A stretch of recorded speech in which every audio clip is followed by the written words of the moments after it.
ngasi nungdaram Phong ki patuan tuan ba se Phong singnigi maroi ba I pau sing khunga charakanda Manipur top channel dagi share tawjarake ahan ba maroi ba pau ama oina la charakanda sanabada rajniti tawroisi CM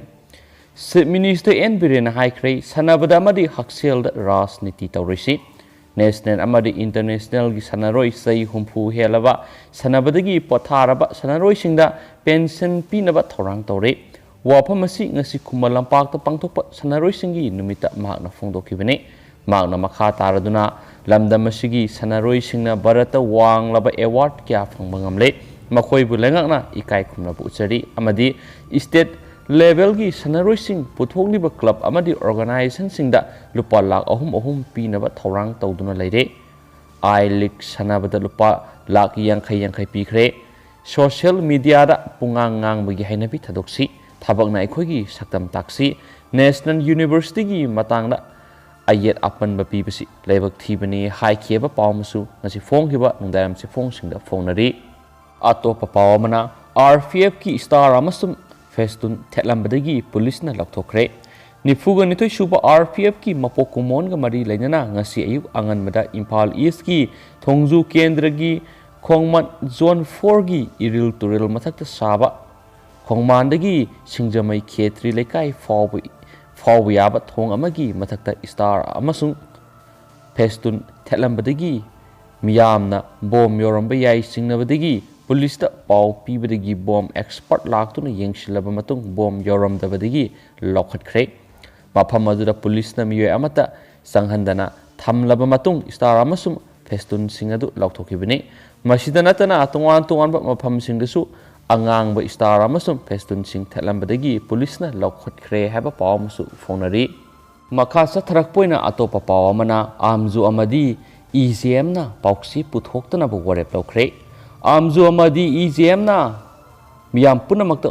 wafam gi wangbada pokna phamda bom langsinbata natana tha taruk pauksi phongdana ba hairakibasi amju amadi EGM na akan mamona kandem tawi ngasi pham khiba amju amadi EGM gi emergency meeting na warep asi lokhibani atai warep singdi pokna pham pauksi puthokhidabagi matangda amju amasum EGM na pokna phamda hanglubadagi tha taruk pauksi phongdana ba athingba thamle haibasi khangalakibani amju amasum EGM na kanagomba paumi natragana pauksi media da moral siba natragana hakthengna action lokhatringeda yaningdaba lairagadi action lokhatpagi mahutta amju amasum EGM da khangan biraknaba mangjongna miyamda thamjakraba amju amasum EGM gi warebadu amuk hana reform tawba pokna phamda sirakhiba moral gi matangda amju amasum EGM da hayeng ayuk pung 6 tagi paraga pung 9 gi manungda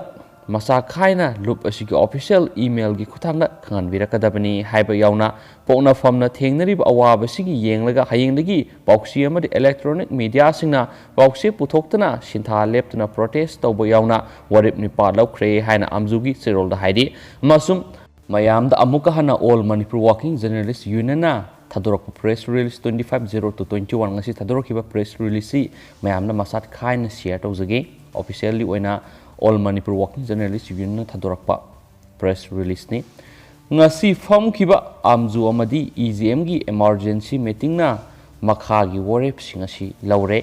karam warep no haibdu mem taminarsi amju amasum EGM na mayam punamakta thamkibu wafam gi wangbada pokna famda bom langsinbada natana tha taruk poksi phongdana ba hairakpa si amju amasum EGM na akan mongda kandem tawi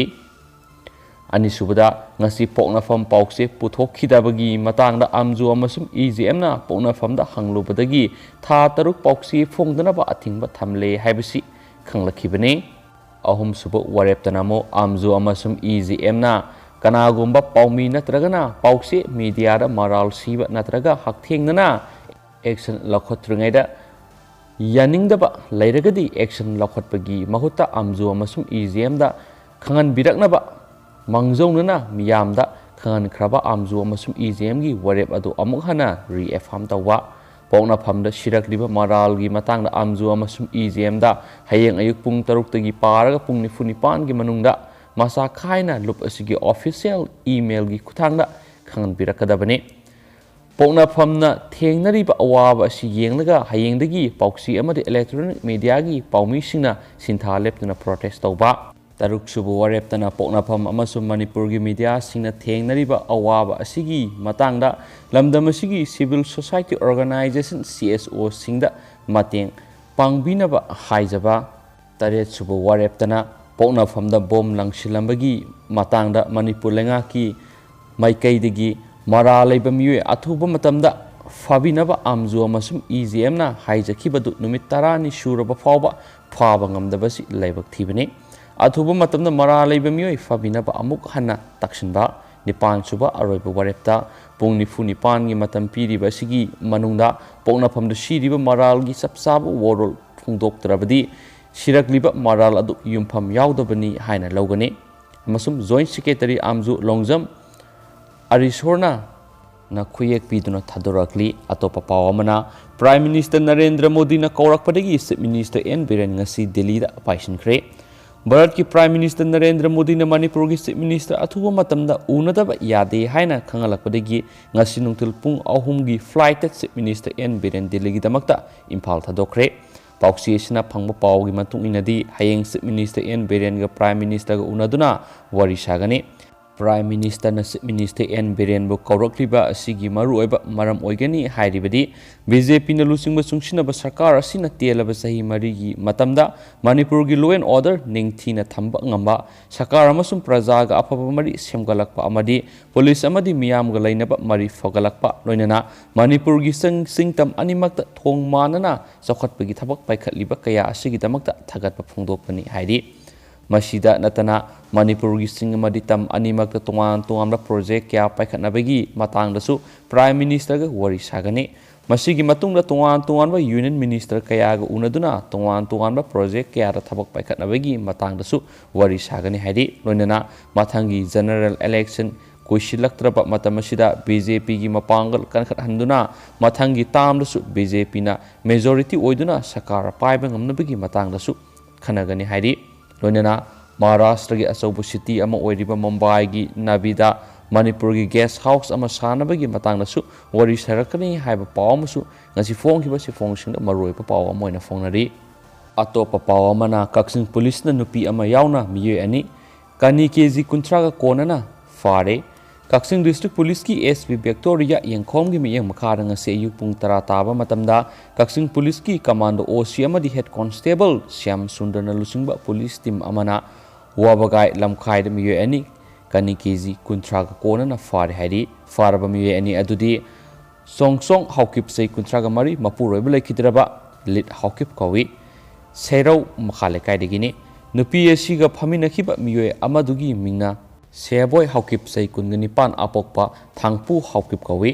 ꯁꯦꯔꯧ ꯃꯈꯥ ꯂꯩꯀꯥꯏꯗꯒꯤꯅꯤ ꯃꯤꯑꯣꯏ 2 ꯑꯁꯤꯅ ꯑꯉꯧꯕ ꯃꯆꯨꯒꯤ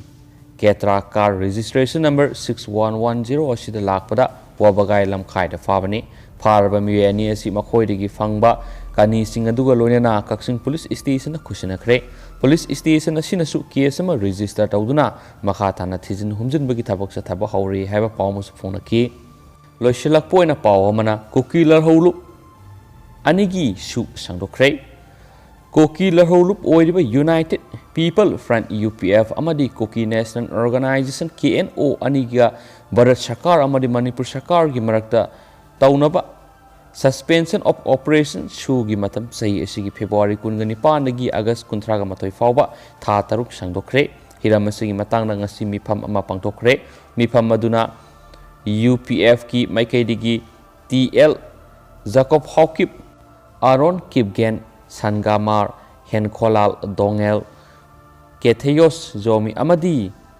ꯀꯝꯈꯟꯄꯥꯎ ꯖꯧ ꯁꯔꯨꯛ ꯌꯥꯈꯤ KNOꯒꯤ ꯃꯥꯏꯀꯩꯗꯒꯤꯅ ꯊꯣꯡꯖꯦ ꯍꯥꯎꯀꯤꯞ ꯁꯔꯨꯛ ꯌꯥꯈꯤ ꯍꯥꯏꯅ ꯃꯅꯤꯄꯨꯔ ꯁꯔꯀꯥꯔꯒꯤ ꯁ꯭ꯄꯤꯁꯦꯜ ꯍꯣꯝ ꯁꯦꯀ꯭ꯔꯦꯇꯔꯤ ꯑꯣꯏꯔꯤꯕ ꯍꯩꯁ ꯒ꯭ꯌꯥꯟ ꯄ꯭ꯔꯀꯥꯁꯅ ꯄ꯭ꯔꯦꯁꯇ ꯊꯥꯗꯣꯔꯛꯄ ꯆꯤꯔꯣꯜ ꯑꯃꯅꯁꯨ ꯃꯈꯥ ꯇꯥꯅ ꯐꯣꯡꯗꯣꯔꯛꯂꯤ